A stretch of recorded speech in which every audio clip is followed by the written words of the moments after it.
Muy buenos días, compañeras. Hola, Nancy, hola, Edith, Lupita, Carla. Buenos días. ¿Me escuchan claramente? Buenos días, profesor. Sí, gracias. Excelente, buenos días. Bueno, vamos a esperar unos 2 minutitos más, en lo que se integran el resto de nuestras compañeras para poder retomar nuestras actividades.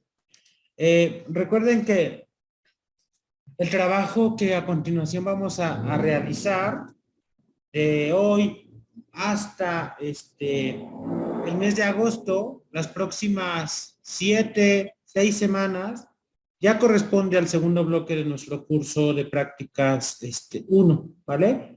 Entonces, bueno, recordarles simplemente que el curso está dividido en dos bloques. El bloque 1 se evaluó la sesión pasada, que fue hace 2 semanas, y hace 8 días hubo una inversión por actividades vinculadas con la semana académica de nuestra universidad, y pues hoy estamos retomando ya las clases habitualmente de 8 a 9 de la mañana y pues ya correspondientes al segundo bloque, ¿vale? Nos habíamos quedado por ahí en el tema ahora de las estrategias de aprendizaje. Recuerden ustedes que siempre que hablemos de estrategias de enseñanza, nos vamos a referir a todo aquel conjunto de procedimientos, metodologías, didácticas, estrategias, procesos, técnicas, vuelvo al punto, que tienen que ver con el profesor. Mientras que cuando hablamos de estrategias de aprendizaje es lo mismo, pero vinculadas hacia el alumno. Como su nombre lo indica, unas están vinculadas del lado del aprendizaje y otras del lado de la enseñanza. Ahora, esto ya lo habíamos comentado hace 8 días, simplemente quiero recapitular estos conceptos.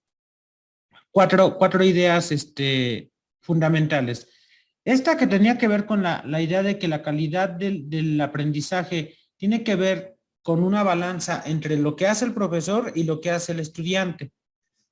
Cuando uno observa el éxito académico, el éxito académico de algún aprendiz, de algún alumno, solemos pensar que es resultado única y exclusivamente de aquello que hizo el profesor, ¿no? Y entonces esto le resta mérito al trabajo, al esfuerzo, a la dedicación, a los hábitos de estudio del alumno.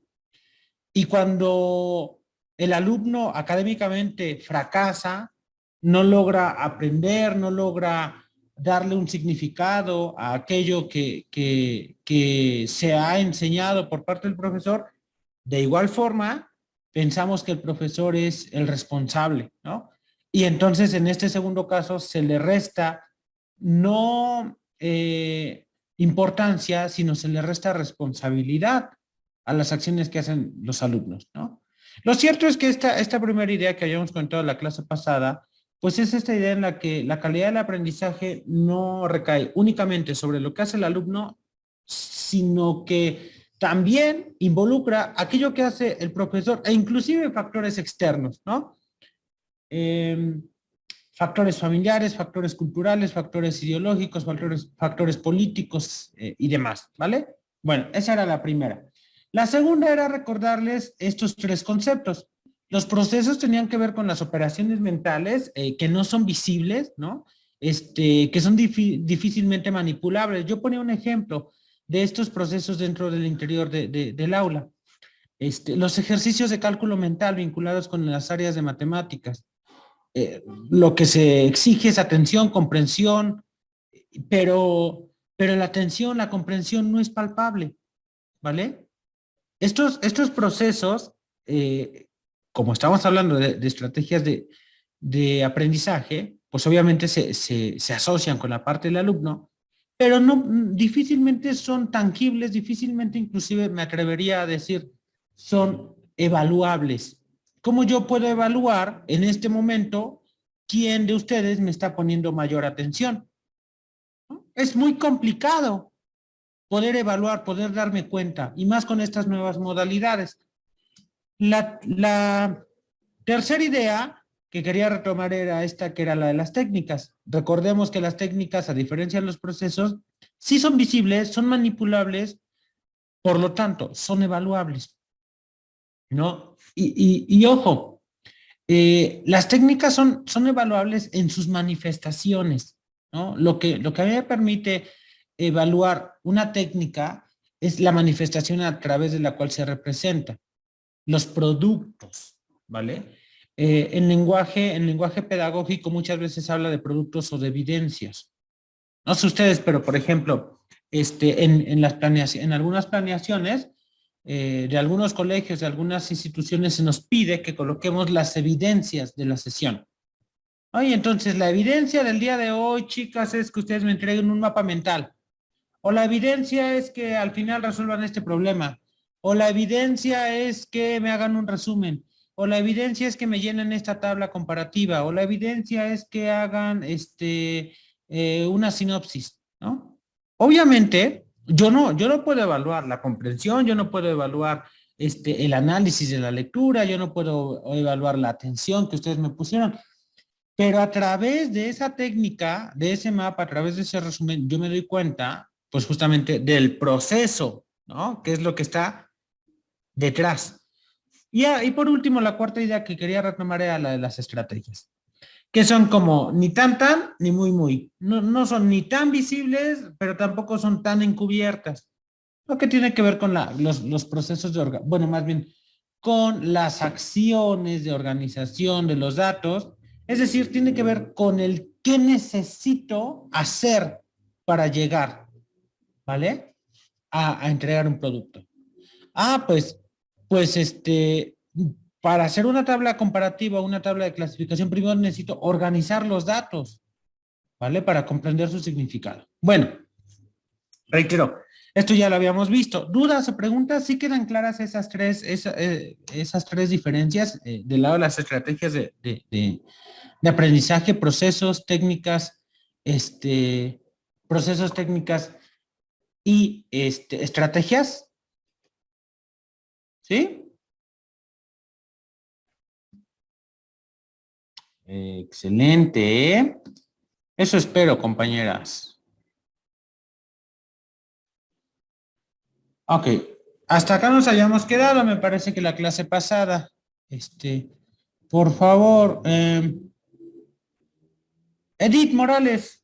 Edith, cuando nosotros escuchamos el concepto de prevención en cualquier ámbito, no necesariamente el escolar, cuando se nos pide que prevengamos alguna situación, ¿qué es lo que se nos está pidiendo, Edith? ¿Qué implica para nosotros prevenir en cualquier contexto? No llegar al problema, digamos, evitar el problema. Ajá, evitar el problema, muy bien. Alicia Reynosa. Alicia, y en términos educativos, ¿cómo podríamos aplicar? ¿Qué significará la prevención? Ya en términos escolares, en términos educativos, en términos didácticos, Alicia.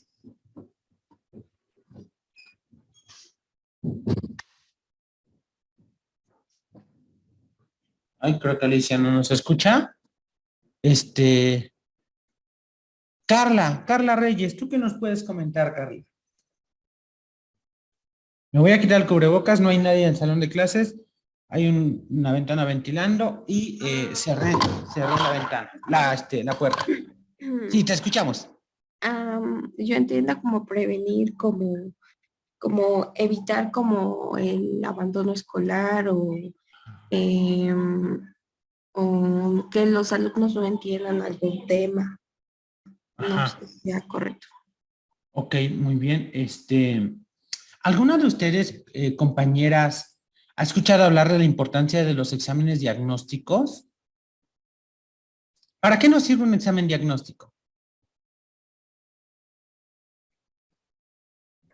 Para saber qué tanto de conocimientos posee el alumno y qué áreas podemos reforzar, las áreas de oportunidad, sus fortalezas, en el que nosotros podemos trabajar durante ese ciclo, ¿no? Exacto, muy bien, Lupita. Por ahí, en estas participaciones, alguien de ustedes me dijo, prevenir en términos coloquiales implica hacer acciones para evitar problemas. En términos educativos es algo muy similar.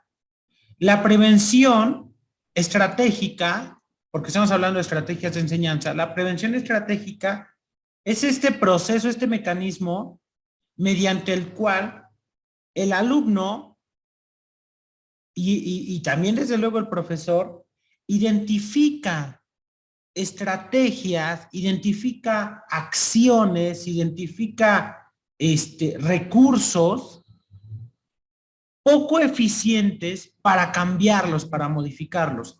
La prevención no va, ojo con esto, la prevención educativa, la prevención estratégica no va sobre las áreas de fortaleza, sino va sobre las áreas de mejora. Dirían ustedes, va sobre los problemas. Entonces, mucho de esto tiene que ver con las acciones que emprende el profesor. Un claro ejemplo de ello podría ser un examen diagnóstico, ¿no?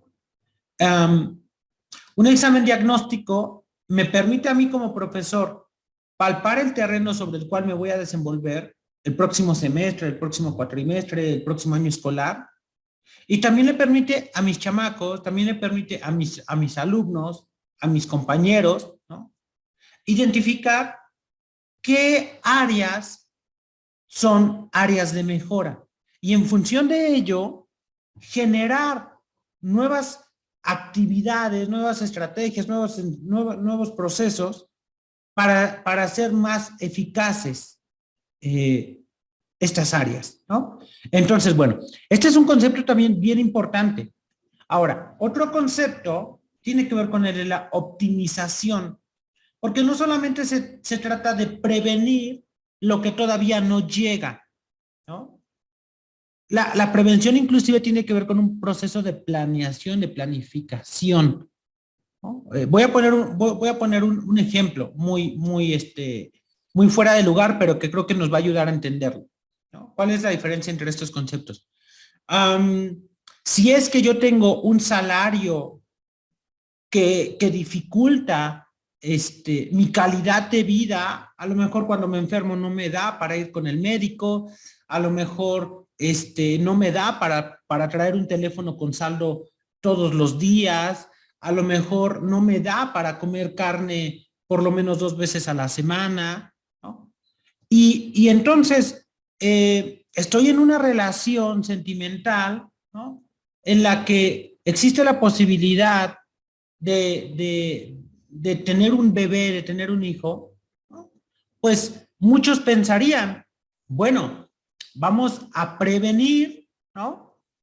Alguna situación en este momento en la que podamos quedar embarazados porque las situaciones económicas, las situaciones materiales, en este preciso momento no son las idóneas, ¿no?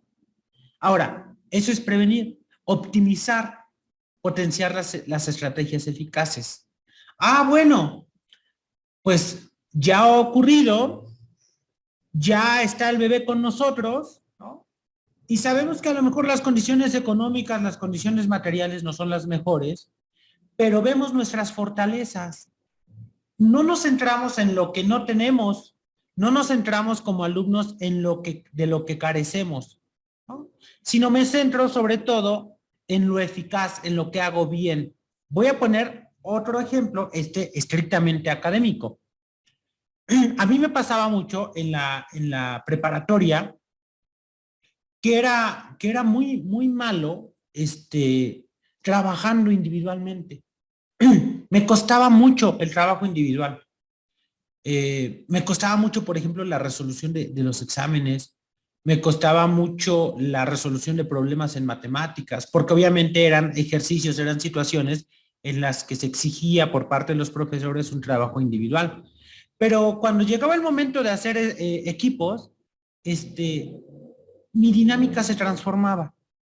Entonces, obviamente yo sabía que si en la materia de lenguaje el examen valía el 50% y el trabajo en clase valía otro 50%, sabía que tenía que prever justamente que en el examen, por ser una situación a la cual me enfrentaría solito, pues muy probablemente no me iba a ir del todo bien.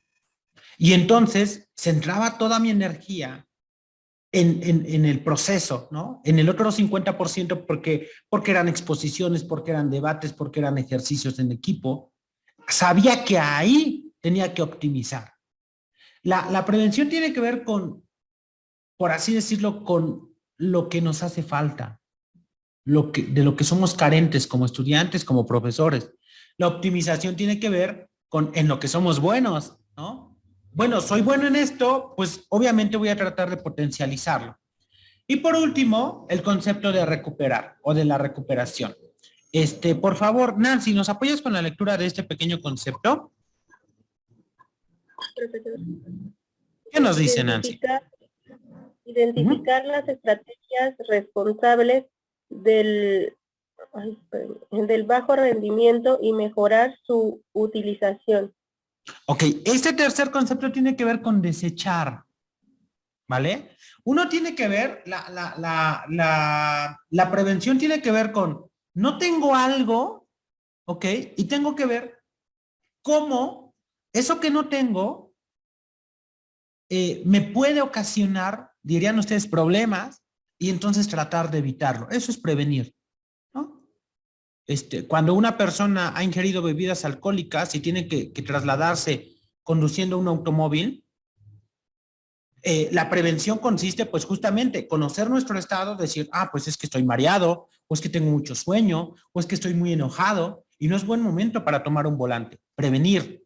¿Por qué? Porque sé que me puedo pasar un alto, porque sé que me puedo enfrascar en una discusión en la carretera, porque sé que puedo ocasionar un accidente. Eso es prevenir, ¿vale?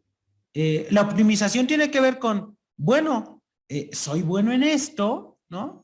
Y entonces aprovecho eso en lo que ya soy bueno, aquello que me fue dado para obtener mejores resultados. Mientras que la recuperación es, aunque yo haga esto, ¿no? Aunque quizá a mí me guste mucho como alumno hacer esto, no soy bueno. Yo tengo alumnos, por ejemplo, en el bachiller, a los que no les gusta hacer trabajo en equipos. Y no les gusta no por otra cosa, sino por los resultados que ellos obtienen. Les gusta porque el trabajo en equipo es el pretexto perfecto para quedar de verse en la tarde en la casa de alguno de ellos. Les gusta porque en lugar de escribir todo el trabajo, todo el ensayo, hacer todo el proceso uno solito, pues se reparten y lo hacen entre varios. Les gusta porque es la oportunidad para socializar, les gusta porque es mucho más dinámico, pero no les gusta por el resultado.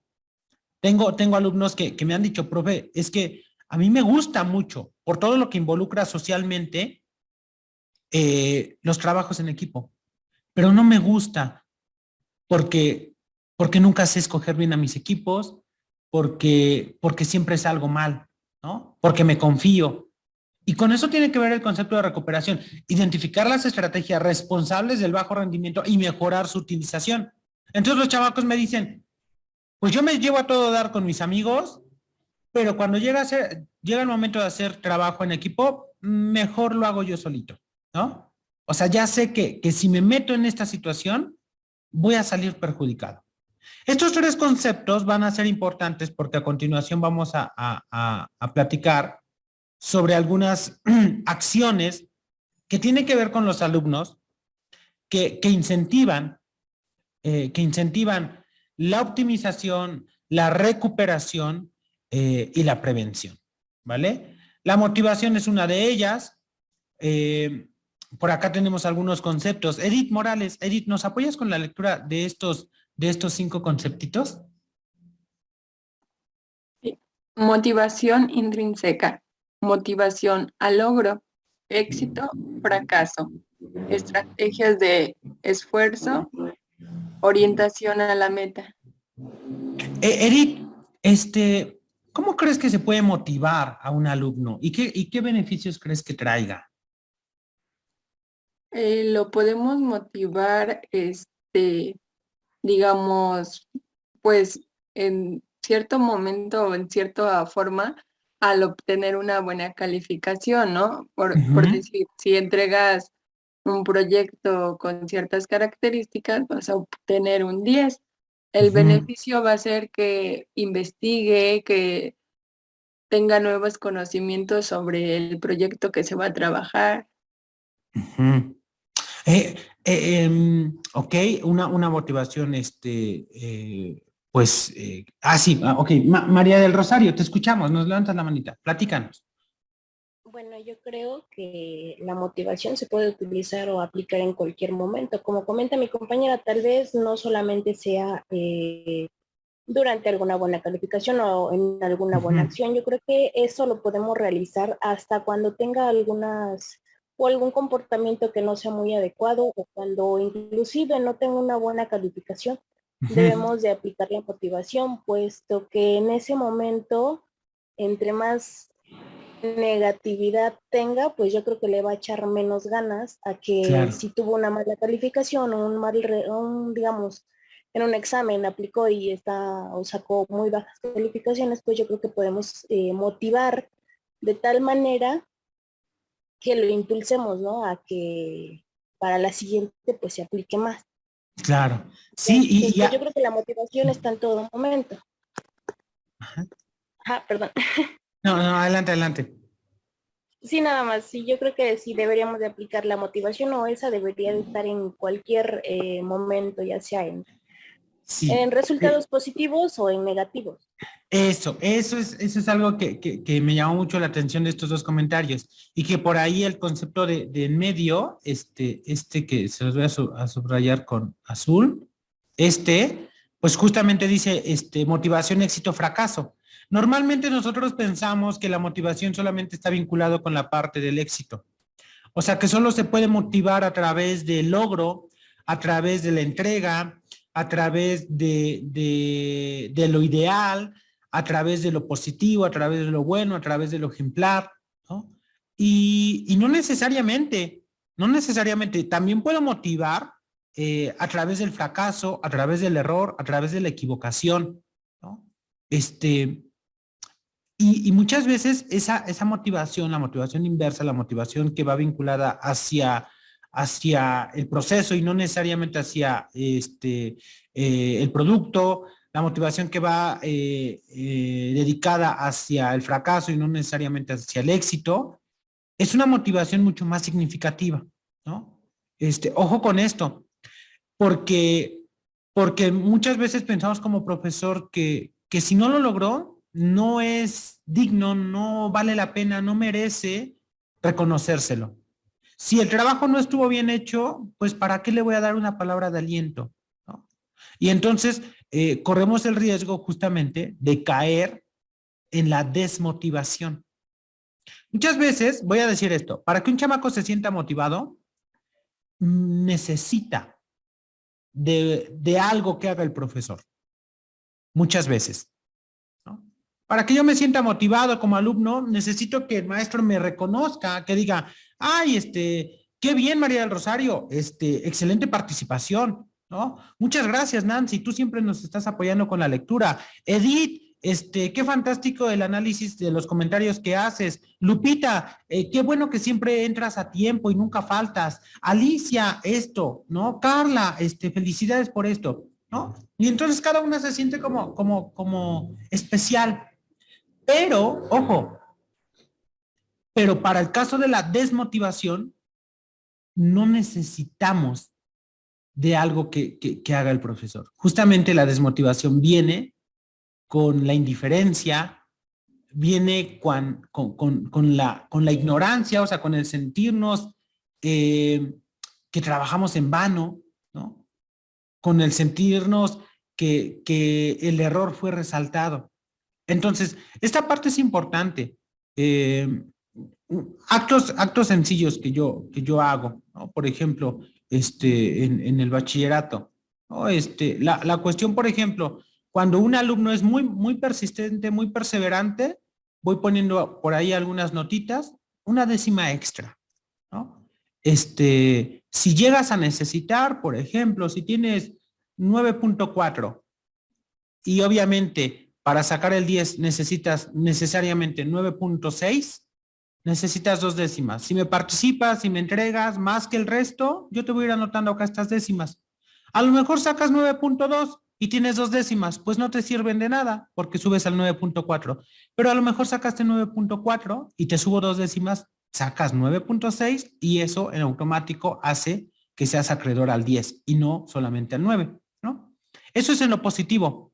Pero en lo negativo, a mí también me gusta mucho, por ejemplo, reconocer el error, pero sobre todo el valor, ¿no? Yo trabajo en algunas asignaturas con ejercicios que mis alumnos tienen que resolver en el pizarrón. Y entonces, en ocasiones, por ejemplo, cuando un niño pasa al pizarrón y no logra resolver el ejercicio, eso para mí es mucho más valioso que el niño que pasa y lo logra resolver, por una simple razón. El que pasó al pizarrón y lo logró resolver, desde el momento en el que iba a pasar, sabía muy probablemente que lo iba a poder hacer. Pero cuando yo me doy cuenta que Edith Morales no logró resolver el ejercicio y le digo, Edith, por favor, pasa a realizar el ejercicio al pizarrón. Y Edith se levanta sabiendo que no pudo hacer el ejercicio y lo intenta en el pizarrón frente a sus compañeros, eso para mí es mucho más valioso que cuando le digo a Pedrito, Pedrito, ya vi que tú lo resolviste en tu libreta, que acabaste antes, muéstrale a tus compañeros cómo se hace. Hay mucho más mérito en el valor de Edith que en el acto de Pedrito, ¿no? Entonces, ojo con esto, la motivación no solo está del lado de las acciones positivas, sino desde luego también del lado del error, del lado de las acciones negativas. Vamos a ver algunos conceptos, algunas estrategias que tienen que ver con estas cuestiones. Clima de aprendizaje, sentimiento de seguridad y satisfacción personal, implicación en las tareas escolares. Algo igual a mí que me funciona mucho es y ahora es muy complicado para mí por la cuestión de las clases, la modalidad en la que nos encontramos, pero algo que a mí me funciona mucho con los chavos de bachiller es el contacto físico. Normalmente paso y les doy una pequeña palmadita en la espalda, ¿no? O les digo muy bien, ¿no? O les pongo simplemente la mano sobre el hombro, ¿no? Sin decir nada, ellos saben, ¿no? O sea, sin que yo le diga nada. Y voy a decir esto, a veces ni los conozco, a veces ni me aprendo sus nombres, pero cuando yo paso entre filas y les hago eso, el chico sabe, el chico infiere, el chico concluye que haga lo que haga, pues ni me voy a enojar, ni se van a burlar los demás, ¿no? Le doy seguridad, ¿no? A través de esta pequeña acción.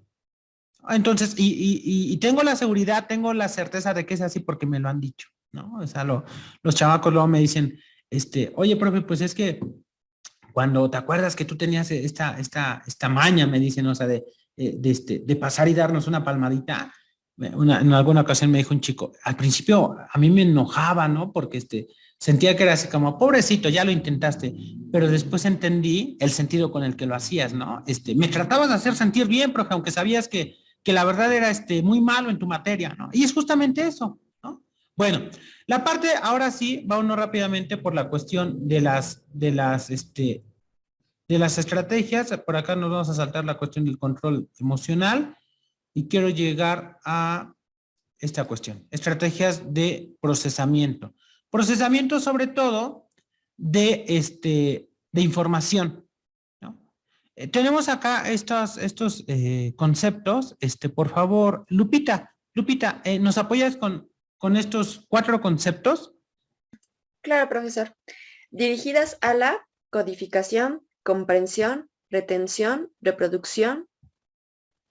Ok, lo que se busca muchas veces en los alumnos es esto del procesamiento, sobre todo vinculado a materias de lenguaje verbal, ¿no? Literatura, razonamiento verbal, pero también del lenguaje matemático, lógica, geometría, aritmética, ¿no? Es importante que nuestros chamacos aprendan a comprender este tipo de símbolos, este tipo de lenguajes, retener, que es algo también bien importante que muchos de nuestros alumnos no hacen, retener la información, porque la retención tiene que ver con esta comprensión profunda y ciertamente con el grado de memorización. cuando yo doy una clase el viernes a última hora de matemáticas y vuelvo a tener clase con ellos el lunes a primera hora y les pregunto, ¿se acuerdan de qué es lo que vimos el viernes pasado? Y no me saben decir, ojo ahí, porque no hay retención de información, ¿vale? No hubo comprensión, ¿no? Porque no saben explicar nuevamente aquello que se vio. La reproducción, ¿no? Esto tiene que ver con, bueno, ya hicimos esto en clase, ahora hazlo tú en un ejercicio de manera individual. Ahora ponme un ejemplo sobre esto de lo que estamos hablando. Y cuando no sabemos como alumnos hacer eso, ojo con esta situación, porque no estamos haciendo un buen análisis del escenario, ¿no? A tal grado que nos es imposible reproducir las condiciones. Vámonos rápidamente, las estrategias más importantes: organización, elaboración, repetición. Que estas son estrategias muchas veces, estas estrategias en función de lo que tienen que ver con el lenguaje, son estrategias que se aplican en un nivel de conocimiento básico, ¿no? Inclusive en niveles escolares, primarios, en niveles de preescolar. A ver, le quiero preguntar por acá, Alicia Reynosa. Alicia, cuando los pequeñitos en primero, segundo de primaria comienzan a aprenderse las tablas de multiplicar, ¿cómo lo hacen, Alicia? ¿Qué es lo que hacen normalmente? Pues memorizar. En sí, pues como viene en el ejemplo, es del 1 al 9, al 10. Ajá. Entonces así se las van aprendiendo de corrido. Ajá. Y normalmente es a través de esa memorización queda de manifiesto a través de la repetición, ¿verdad? Yo recuerdo que andaba como periquito en esos años. 2 por 1, 2, 2 por 2, 4. Canciones, por ejemplo, ritmos, ¿no? Tienen que ver con estas cuestiones, ¿no? La organización, desde luego, de los datos. Ya es muy complicado, por ejemplo, si ahorita estamos viendo un concepto, el concepto de inteligencia en Gartner, y entonces yo les digo, a ver, ¿qué es la inteligencia? Y Alicia me repite exactamente la definición de Gartner. Bueno, pues yo le diría, oye, Alicia, está muy bien la definición que tú me diste, es la correcta, es objetiva, se apega a la definición que dio el autor, pero lo único que me está usted haciendo es la repetición. Eso tiene que ver, claro, con una estrategia fundamental, pero que ya no va acorde al nivel en el que nos encontramos. Ahora, Alicia, usted póngale de su cosecha, dígamelo con sus propias palabras. Ahorita vamos a ver el tema de la paráfrasis, que no es simplemente repetir, ¿vale? La elaboración y la organización. Ok, vámonos por otras estrategias más. Denme un segundito.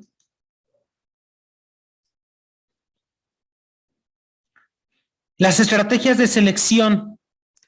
Por favor, Eli, te escuchamos. ¿Qué nos dicen estos dos rengloncitos? Es el primer paso para la comprensión de la información. Consiste en separar la información relevante de la información poco relevante. Eli, como un ejemplo, ¿qué se te ocurre a ti? ¿Qué podría hacer un chamaco, qué podría hacer un alumno para manifestar una selección de algo? A lo mejor un resumen.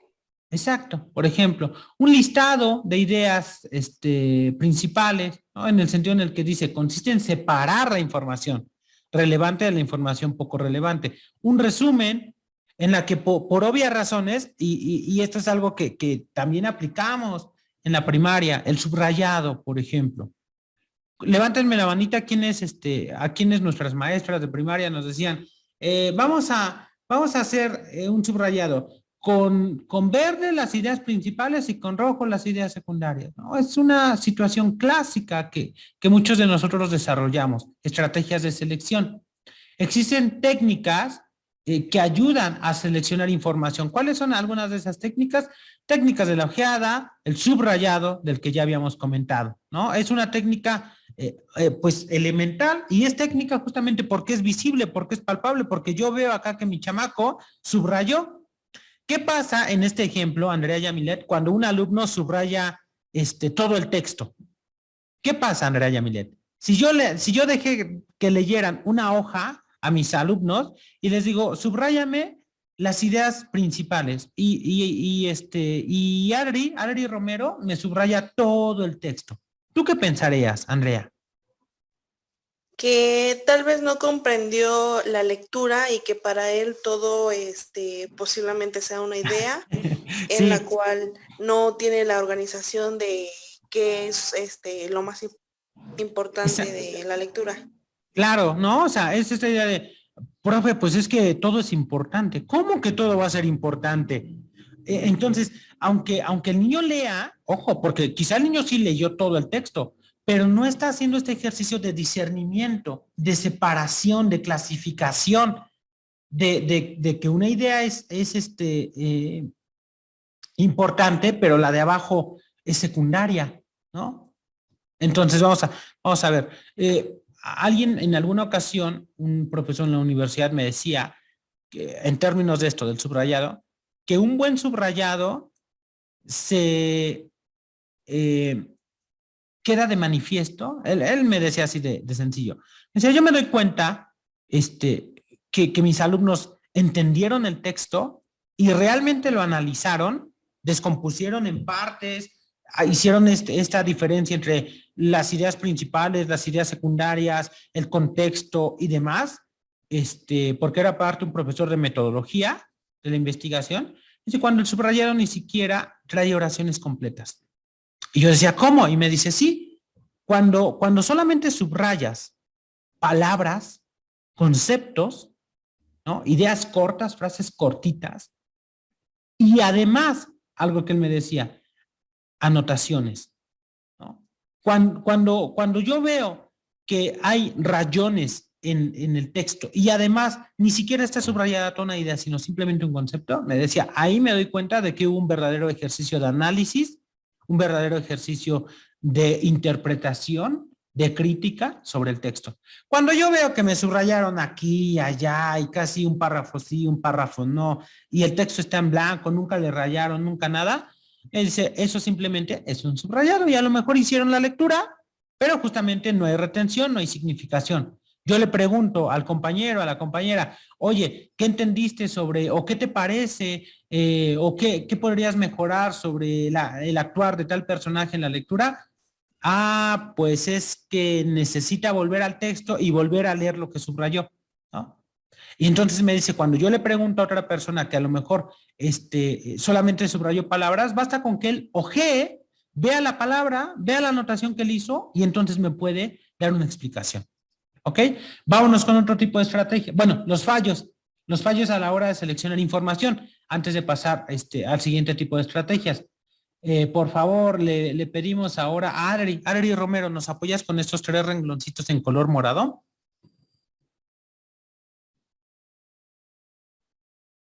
Ay, creo que no nos escucha nuestra compañerita Adri. Nancy, ¿nos apoya usted, por favor, Sí, con profesor, la lectura? sí lo escucho. Ah, ok, Disculpe, te es que se escuchamos. me trabó mi micrófono. No te preocupes. Los fallos a la hora de seleccionar información, reunir datos dispersos, recoger demasiada información y seleccionar detalles no relevantes. Que es justamente lo que decíamos, ¿no? O sea, mi chamaco en lugar yo le pedí 10 ideas principales, híjole, y entonces, pues me subrayó todo el párrafo, ¿no? O sea, es decir, no supo seleccionar, no supo recoger, no supo reunir lo fundamental. Vale, ahora sí, ya vimos las estrategias de análisis, vamos a ver las estrategias de organización. No es lo mismo analizar información que organizar información, ¿vale? Tienen que ver, son procesos vinculados, pero no son sinónimo. Por favor, le pedimos ahora a nuestra compañera Lupita Alvillo, ¿qué son las estrategias de organización, Lupita? Son las que tratan de establecer relaciones entre los elementos informativos previamente seleccionados. Ok, una vez que, y ojo con esto, por eso me dice, estas estrategias de organización vienen después de las que acabamos de ver, porque para hacer estas de organización ya debimos haber seleccionado, ya debía haber subrayado, ya debía haber leído, ya debí de haber enlistado, ¿vale? Y vamos a ver cuáles son algunos de estos casos. Por favor, Alicia, ¿nos apoyas? Estrategias de organización. ¿Qué nos dice? Estrategias de organización tiene a su servicio una serie de técnicas como son resumen, esquema, mapa conceptual. Ok, Alicia, coméntanos, ¿cuál será la diferencia entre que yo le pida a mi chamaco un resumen a que yo le pida un mapa conceptual? Pues que en el resumen bueno, yo así lo hacía cuando iba en la primaria. En el resumen, pues a lo mejor pasaba solamente algunos párrafos y así como venía en el libro, solamente lo transcribía. En el mapa conceptual, a lo mejor solamente recolectaba algunas ideas o algunas ideas importantes. Entonces, esa sería la diferencia. Ok. Aunque en estricto un mapa conceptual, y este es un conflicto que se tiene, un mapa conceptual por definición son conceptos. O sea, la idea, la recolección de ideas iría más vinculada, por ejemplo, con un esquema, ¿no? Porque un esquema puede reunir conceptos, ideas e inclusive imágenes. Mientras que un mapa conceptual, por definición, solamente lleva los conceptos con los nexos. En lo personal, considero que el mapa conceptual es así como el comodín que nosotros dejamos, ¿no? Así como, y ahora que les pido a mis alumnos, un mapa conceptual, la vieja confiable. En lo personal, el mapa conceptual es desde mi consideración, desde mi perspectiva, en este proceso, en este requerimiento de organización de información, la acción más difícil. Un resumen, pues como dice por ahí nuestra compañerita, leo y transcribo, ¿no? Y si eran 10 párrafos, mi resumen son 3, ¿no? Son los mismos 3 párrafos. ¿Eso es un resumen? No, pues no está tan complicado. Un esquema, pues tomo estas ideas, le meto un dibujito, le pongo otros conceptos que encontré y hasta ahí. Pero un mapa conceptual, para llegar a un mapa conceptual, muchos inclusive dicen que se tiene que atravesar primero desde luego, por el listado, por la clasificación de las ideas principales y secundarias, por el resumen, que implica una síntesis, y al final se llega al mapa, después inclusive de un proceso de esquematización, porque los mapas conceptuales normalmente hasta arriba tienen al concepto fundamental. Ustedes imagínense, qué complicado es para un chamaco de 15 años, de un texto de 5 hojas, sacar un solo concepto, el más importante de todos, ¿no? O sea, el más importante alrededor del cual van a girar todos los demás. Y a partir de ese concepto ir bajando y ver, organizar, esquematizar de qué forma esto se relaciona con lo otro, ¿no? Entonces, es muy importante y es pues muy interesante el ejercicio de los mapas conceptuales, porque reitero, muchas veces se toman como casi hacer enchiladas, ¿no? Y pues no, hasta para hacer enchiladas hay que saber hacerlas, ¿no? Lo mismo para los mapas conceptuales, ¿no? No es como cualquier cosa. Bueno, estrategias de elaboración, ya vimos las de análisis, ya vimos las de organización, ahora vamos por las de elaboración. Por favor, le pedimos a nuestra compañera Nancy. Nancy, ¿tú qué nos dices al respecto? ¿Qué nos puedes comentar en función de esta lecturita? Apóyanos y después dinos qué piensas que son. Ajá, Nancy. Primero dale lectura y ahorita nos dices desde tu perspectiva cómo las explicarías.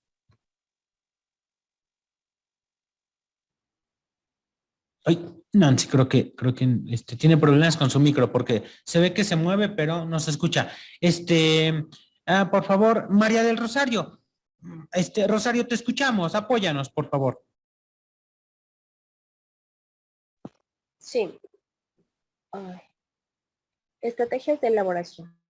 La elaboración es una actividad por la cual se añade algo, una información extra o un ejemplo, con el objetivo de mejorar el recuerdo de lo que se aprende. Ok, ¿cómo lo explicarías, María del Rosario? ¿Qué piensa así como en algo en la que ya no solamente es que el chamaco me analice algo, sino que le ponga de su cosecha? A ver, ¿qué le agregarías? ¿Cómo qué se te ocurre a ti? Yo creo que es como ahorita en este caso, ¿no? Es cuando elaboramos, por ejemplo, lo que hablaba sobre un mapa conceptual o, por ejemplo, en el caso de un mapa mental, tal vez es cuando agregamos ya tal vez un poquito de lo que nosotros estamos entendiendo, porque ahí ya estamos buscando cosas que se asemejen a lo que leímos tal vez. No sé, por ejemplo, como lo decía en el mapa mental, ahí ya no estamos transcribiendo tal vez el texto, ahí ya vamos a poner, no sé, las imágenes que nos asemejan a lo que comprendimos. Claro. O sea, estamos poniendo algo de nuestra parte. Claro. O tal vez al final de algo, no sé, una reflexión al final de algún escrito. Exacto. Una crítica, ¿verdad? Formulación de preguntas. Por ejemplo, y ahorita lo vamos a ver, me parece que no lo menciona acá, pero la crítica cuando, en estricto, y no solamente sobre un texto, puede ser sobre una película. Yo doy un curso de artes en el bachillerato y entonces muchas veces les pido un buen ejercicio para mí cuando se analizan películas, es plantear finales alternativos. A lo mejor ya vimos la película de Buzz Lightyear. Bueno, pues ya la vi. Si yo les pido un resumen, va a estar papa. Si yo les pido que me hagan un mapa conceptual, bueno, pues no va a estar tan papa, va a ser un poquito más complicado, pero muy probablemente ustedes van a sacar las ideas y de las ideas los conceptos y van a hacerme una jerarquización. ¿Cuál es la idea principal de la película? ¿Cuáles son los conceptos siguientes? ¿Y de qué forma se relacionan? Y eso me lo ponen en un mapita, ¿no? Pero cuando yo les digo, oye, plantea un final alternativo a la película. Ojo, ya no solamente les estoy preguntando de qué trata la película o cuál es la idea central de la película, sino que lo que estoy obligando a hacer es que hagan todo ese proceso de análisis más la elaboración que tiene que ver con algo propio. Pues la verdad es que yo habría quitado esto de la película y en consecuencia como esto se lo habría quitado, habría ocurrido esto y esto y esto más y al final habría quedado así, ¿no? Entonces, las estrategias de elaboración tienen que ver con ese momento en el que el alumno es forzado, ¿no? Y digo forzado tristemente, ¿no? Porque muchas veces tiene que ser llevado a ese escenario en el que casi es obligado a ponerle de su cosecha. Yo les preguntaría, un niño de primaria puede hacer perfectamente un resumen. Carla Reyes, ¿usted, Carla, considera que un niño de primaria puede hacer un ensayo? ¿Qué nos dices, Carlita? Yo creo que dependiendo del nivel, tal vez un sexto grado, porque ya analiza la información. Ya analiza, y el ensayo muy bien, el ensayo exige que el niño le ponga algo de su propia persona, ¿no? O sea, que diga, no solamente es un resumen, sino que yo pienso esto sobre el tema. Oye, entonces ahí el niño se está involucrando.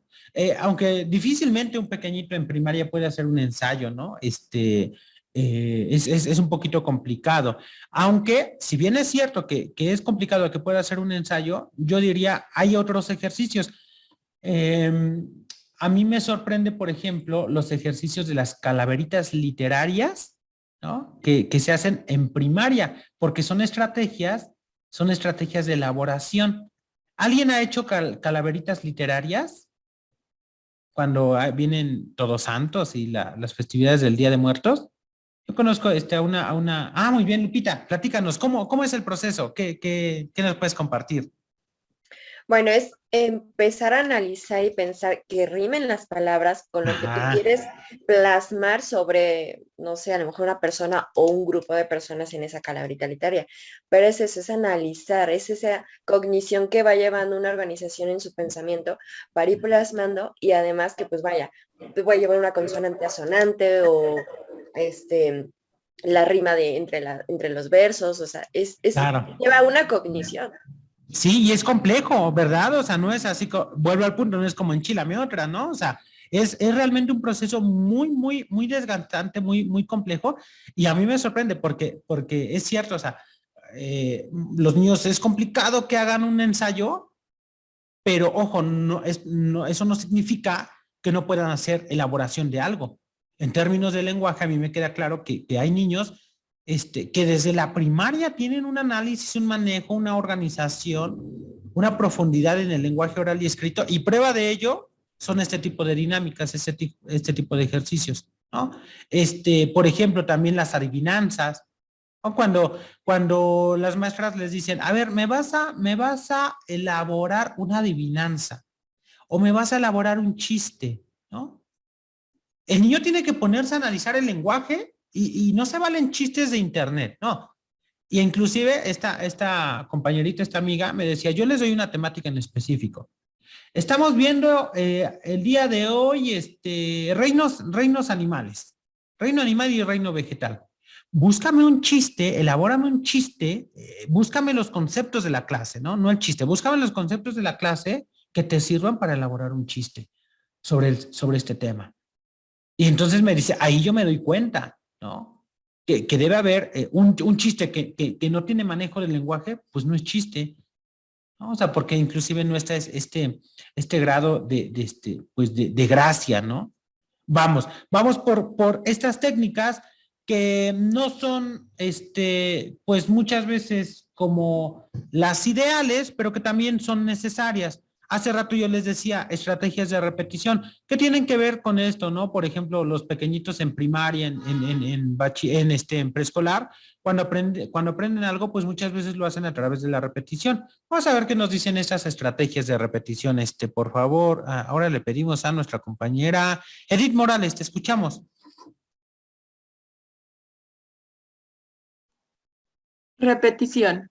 Tiene como finalidad mantener la información en la memoria a corto plazo y transferirlo a la memoria a largo plazo, aunque la repetición es una estrategia necesaria para la retención de los conocimientos. No es suficiente para lograr un aprendizaje significativo. Que es lo que comentábamos, ¿no?